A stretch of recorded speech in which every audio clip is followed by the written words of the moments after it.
Hey guys, Mark the Landlocked Surfer here, and for today I want you to imagine this. Think about a board that is capable of pumping and carving like a surf skate does, but which is really low, light, a little bit narrower and more nimble, so that would still allow you to do tricks like a skateboard. Could this be the perfect combination? Well, today we're going to be reviewing the brand new YOW Legacy based surf skate, or surf cruiser as they've labeled them. For the longest time, the Carver C5 was the only sort of surf skate, skateboard hybrid, which was lower but still allowed those surfy carves. Well, now we've got two other players on the market. YOW has come out with this Legacy system, and Solride have come out with their truck, which also allows for a low but surfy feeling truck. So you can see here the YOW Legacy is much lower than the Meraki system. It's just under 3 inches height from the board to the hanger. It's bushing based, so it doesn't have a spring. It uses this tall bushing in front and a regular truck on the rear. Guys, if you want a little bit more technical details, I'm going to refer you over to Surfskate Love. He's got a video that has a really good breakdown of all the parts. I want to focus more on the riding.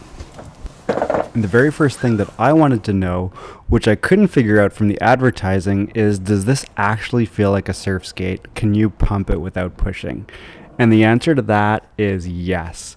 This is my very first time in this video where I took it out, and you can see I'm cruising comfortably. I can carve and pump it with no problem. One thing I noticed is that it's harder to get this started from a standing start just by pumping, but one push and you're in motion, you can continue pumping from there. And it actually feels really nice underfoot. Even with the shorter wheelbase and the harder wheels, it still carves really well. I do find that it's a little bit tougher to do snaps with it, but you can really make it work. You can get low into your carves. It does feel like a surf skate with just a little bit less range of motion. So you can't make as tight radius turns. You can kind of wheel bite it or lock out if you try to push it too much. But given that the board is lower and lighter, there's going to be some trade-offs, and it still allows me to do what convinced me to convert to a surf skater in the first place, which is being able to do no push lines where you can move from obstacle to obstacle just by pumping your surf skate. Another great thing about the design of the trucks on the Legacy system is that the kingpin is really well tucked away. It uses a reversed kingpin, so it's right out of the way. You can do slappies with ease. You can grind any kind of ledge, whether concrete, metal. Never have any issues with hang-ups. This board being so small and lightweight made it really good for commuting. I was bringing it to work so I could explore new spots around my office. And it resulted in me showing up back after lunch with a few bumps and bruises and scuffs on my shirt, but compared to some of my full-size surf skates, this was really convenient for bringing on the go. So the next thing I wanted to test in functionality was how this performs for doing skate tricks. I received it in the winter, so while the snow was still on the ground, I used that time to practice some things in my basement and found that it flipped really well. Let's give it a little flip test.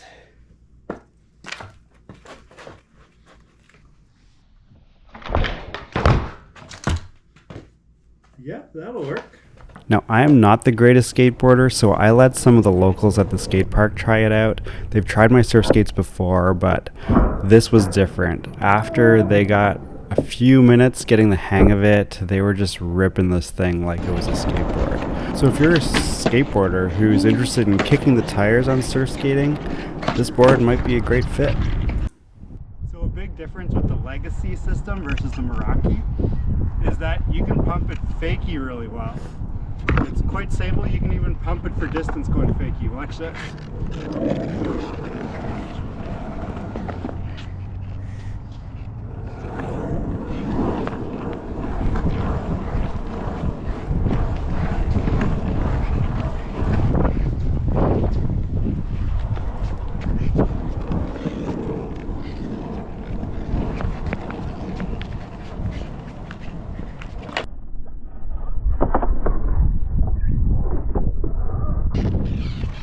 Better fakie riding, better at flip tricks, lighter. You lose a little bit in the way of surf carving, but this thing goes really well in the streets. So if you're interested in kind of increasing your ability and transitioning to working some skate tricks into your mix, this could be a really good choice for riding in the streets. Now let's switch over to talking about the park. Having got used to regular surf skates over the past few years with the wider, longer decks, I have to admit it took a little bit of work for me to get used to riding such a small board in the skate park. And I felt like I wasn't really riding this board to its full capacity.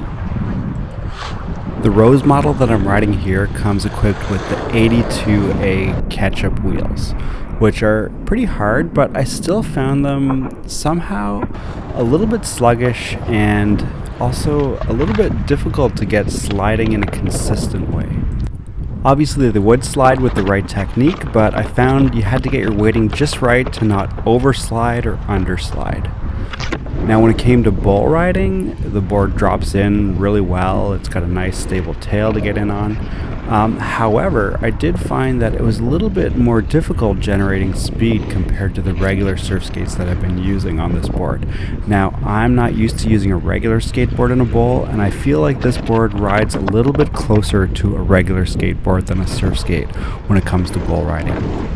There were a few times when a turn that I could easily make on a regular surf skate felt a little bit sketchy to me, like the turning radius was too wide and I wasn't going to make it around unless I kick turned or just had faith. So I definitely felt a little bit less confident on this board compared to the regular looser surf skates that I usually ride in these bowls. So the snow just recently melted in our bowls, and honestly I haven't had a lot of time riding this board in the bowls. With some more practice I could probably get used to it, but in the meantime it wouldn't be my go-to board for riding the bowls. It just felt a little bit sluggish and a little bit too much work, harder to double pump. So it'd be a lot of fun I think if you're a skateboarder and you're used to that, but for me I think I'll stick to the more standard surf skates. Is it worth buying? I think that depends on what your intended use is for. If this is going to be your first surf skate, if you're looking for that surfy feeling, it might not be right for you. But if you're a skateboarder who's looking to get into surf skating, then this could be perfect. I also think you need to factor in the price. These are selling in Canada for $199 from Surf Ontario, and the closest priced complete Carver C5 system is $289. So it's quite a bit cheaper to get a complete. Just the Carver C5 trucks alone are $125. So it's really good value for a board that can still pump and carve like a surf skate and still give you the ability to do skateboard tricks on it. I love it as a commuter board because you can alternate between kick pushing and pumping and carving because it's lower to the ground than a regular surf skate and a little bit more stable. But I will say that there is some competition. The Carver C5 series and the Soul Ride series are offering similar types of boards in comparable price ranges that I think you should take a look at all of the different systems before you make a decision.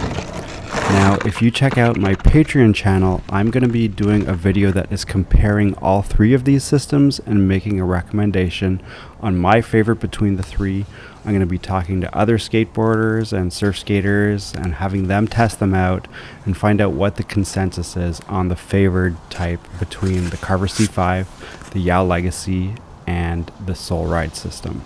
So again, that video is going to be on my Patreon channel, the Surf Skate Underground.